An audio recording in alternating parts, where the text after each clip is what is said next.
para pemirsa Sehat Mental. Kita kali ini kedatangan tamu kita yaitu Bapak Muhammad Alfi Syahrin, SH MHCPL.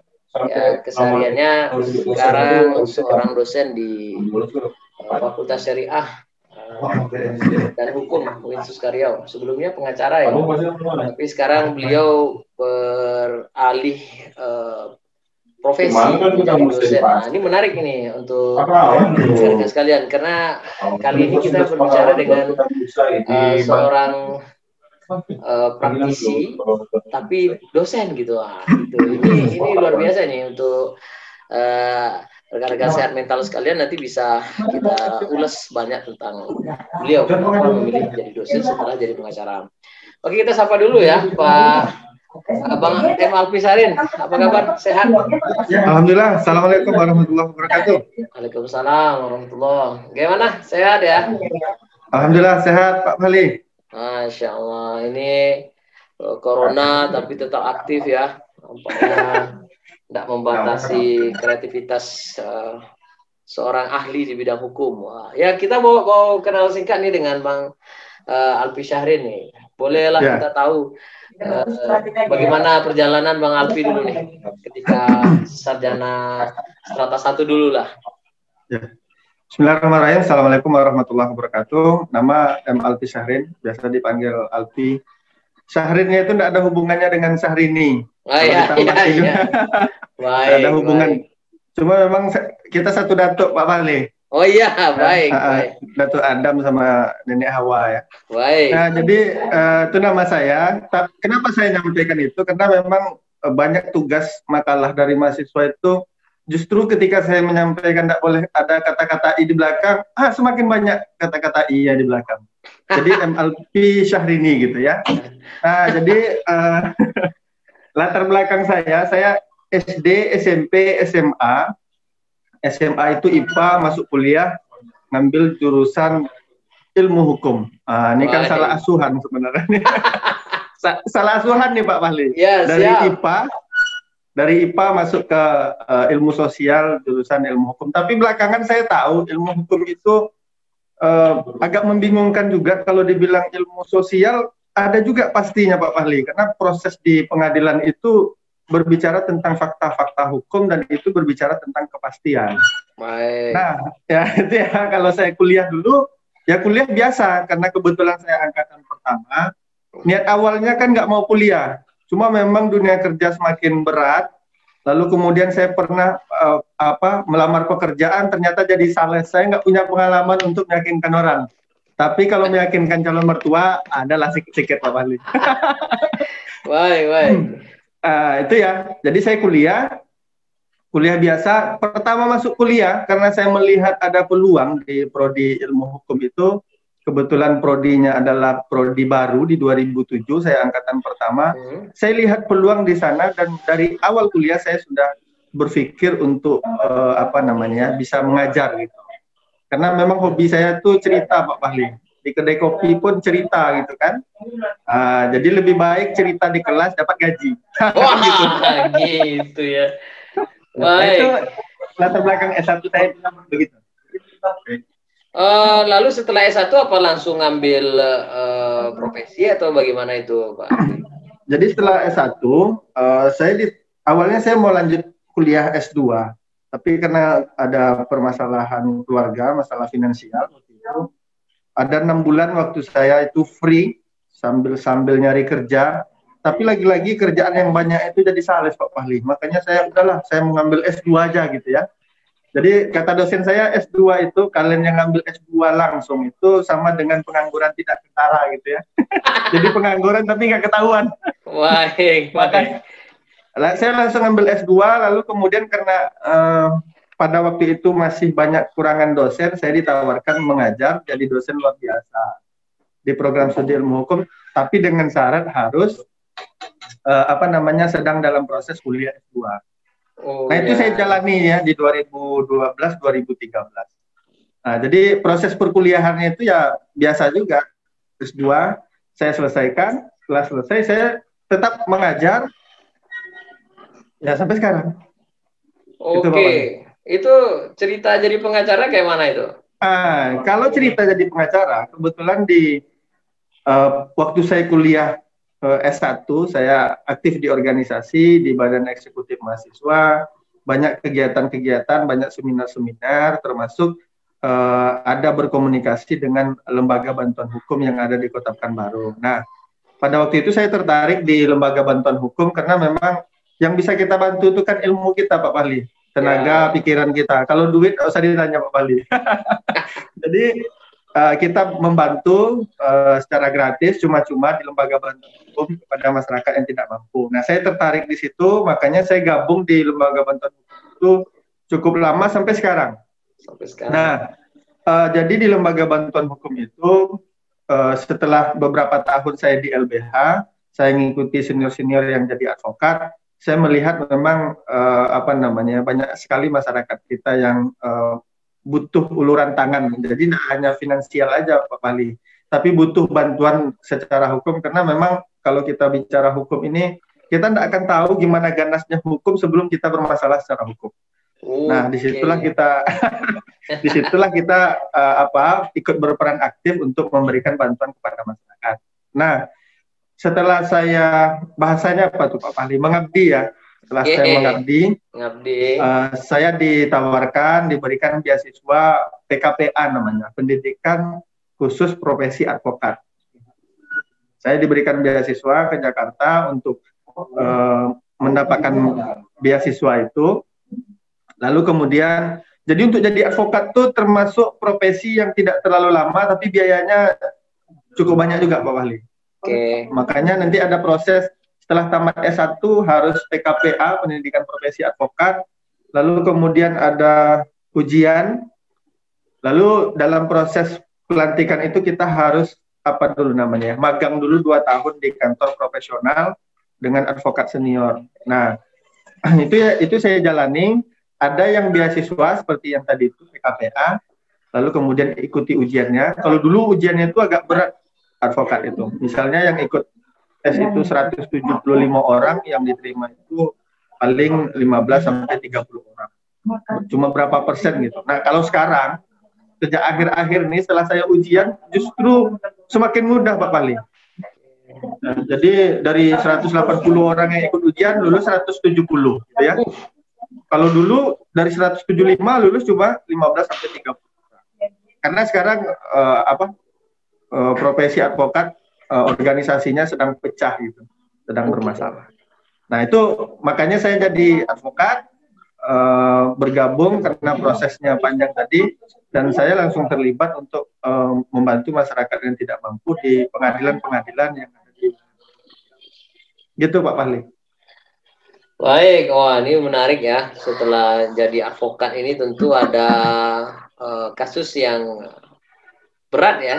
Jadi selama jadi advokat, kasus apa yang paling berat dan terunik yang ditangani? Oh, banyak kasus yang unik Pak Mali. Kalau saya ceritakan satu-satu sadis juga nanti ya. Tapi misalnya gini, ini cerita kasus ya. Kalau kasus yang awalnya kalau kita nangani kasus ini kan agak sedih-sedih gitu. Misalnya ada seorang bapak-bapak yang dia bekerja memotong kayu di hutan. Rupanya kayu itu masuk ke wilayah hutan lindung. Lalu kemudian dia dituntut, ditahan, kemudian diproses secara hukum. Nah, berdasarkan data-data dan fakta-fakta serta keterangan dari pelaku ini, dia bekerja itu dia tidak mengetahui kalau itu wilayah hutan lindung. Yang kedua, dia digaji oleh orang yang lebih punya modal gitu ya. Dia melakukan itu yang pertama karena dia tidak punya pekerjaan. Lalu kemudian istrinya butuh dana karena istrinya sedang hamil tua mau melahirkan. Nah, dalam situasi itu istri hamil tua tidak ada biaya, lalu kemudian dia ditahan, berproses, dan putusannya itu 3 tahun Pak Pahli karena berkaitan dengan lingkungan hidup. Baik. Nah, kita membelanya itu kan mati-matian tuh Pak Pahli. Cuma memang berdasarkan ketentuan peraturan perundang-undangan itu, berdasarkan pasal di undang-undang itu menyatakan bahwa memang aturan minimal, ancaman minimal itu 3 tahun. Jadi tidak bisa kita mau membantu mau 6 bulan itu tidak bisa, atau membantu setahun atau 2 tahun tidak bisa. Minimal 3 tahun. Itulah yang kita peroleh dengan banyak pertimbangan ya. Kita melakukan pembelaan, dia tulang punggung keluarga, istrinya hamil tua, keluarganya istrinya tidak punya pekerjaan dan seterusnya. Itu agak sedih juga. Padahal kita sudah maksimal. Tanyakan seru itu.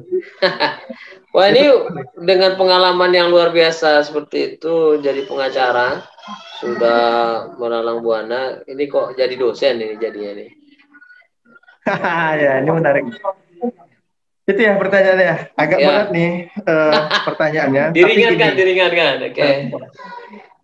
Ya, jadi advokat, awalnya kan advokat LBH, setelah itu saya buka kantor profesional.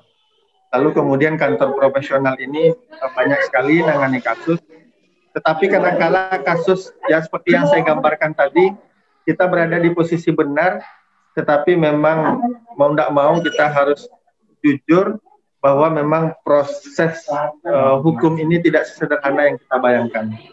Masalah keadilan, lalu kemudian ada oknum-oknum yang tidak bertanggung jawab, padahal fakta-fakta sudah kita tampilkan, tetapi ada bisikan sana sini minta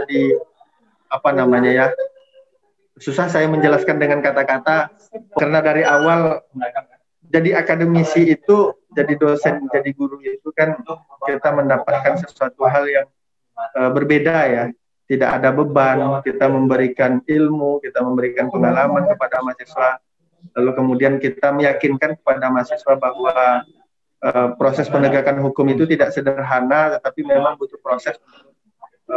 Tapi kalau saya nggak gitu Pak Bali, saya maju tak gentar membela yang bayar asal benar. Kalau nggak benar dipertimbangkan dulu ya. Wah, sama ya. Baik. Wah, ini kan menarik nih, dari praktisi berubah jadi dosen, tentu tidak segampang yang dipikirkan ya dunia akademisi. Itu bagaimana cara mencocokkan diri? Kan kita jumpa dengan rekan-rekan yang mungkin bukan praktisi ya, tapi dia akademisi. Ketika kita ceritakan dengan hal yang berbau dengan keadaan kenyataan, kayak mana cara kita biar match dengan akademisi? Ya kalau saya bilang begini, kalau kita bicara praktisi dengan akademisi, pengacara dibandingkan dengan dosen tentu berbeda. Dari advokat sebagai praktisi ke dosen sebagai akademisi itu tantangannya itu tidak seberat dari dosen ke praktisi Pak Fahli. Jadi tinggal menyesuaikan aja, karena situasinya memang berbeda gitu. Oke, ya ini tentu rumit ya kita menghadapi akademisi, cuma dengan pengalaman Bang Alpi tentu akan memperkaya keilmuan mahasiswa ya. Ini juga bukti ya bahwa alumni UIN Suska berhasil gitu. Ini harus kita kuatkan bahwa alumni UIN Suska bisa gitu. Jangan mengecilkan diri. Ini contohnya Bang Alpi. Nah, bagaimana kira-kira menurut Bang Alpi ini untuk menyemangati mahasiswa kita, khususnya mahasiswa UIN ya, untuk atau adik-adik mahasiswa lah secara umum bisa mengejar cita-citanya.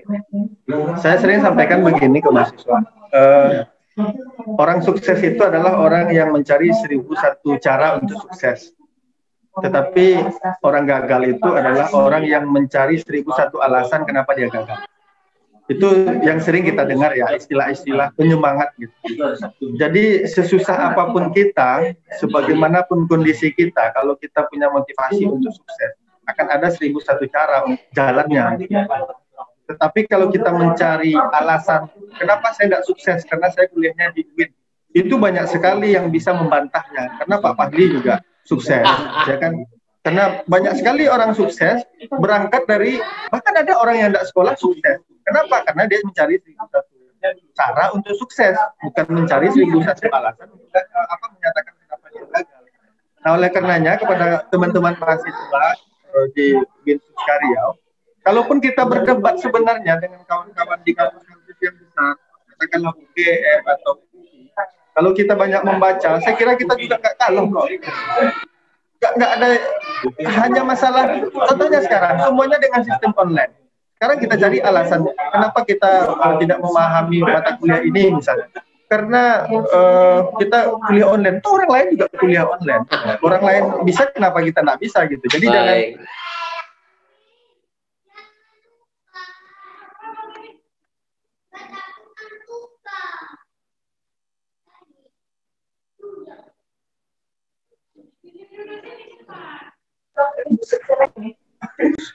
Putus Bang Albi. Iya Pak, ada orang nelpon nih. sorry. Terus. Ya. Oke lah, kita dapat kesimpulan ini Bang Albi bahwa mahasiswa kampus dimanapun berada harusnya yakin ya dengan kemampuannya sendiri sehingga bisa berhasil. Ini salah satu contohnya adalah Pak M. Albi Syahrin, SH, MH, CPL. Ini contoh ya untuk rekan-rekan yang lain bahwa jika ingin mengambil sesuatu hal yang kita yakini memang harus benar-benar serius, sama kayak Pak M. Albi Syahrin dari S1, S2 sampai pengambilan profesi serius sehingga benar-benar menjadi sukses. Terima kasih Pak M. Albi Syahrin, sudah jumpa lagi di lain kesempatan. Semoga sehat selalu. Assalamualaikum warahmatullahi wabarakatuh.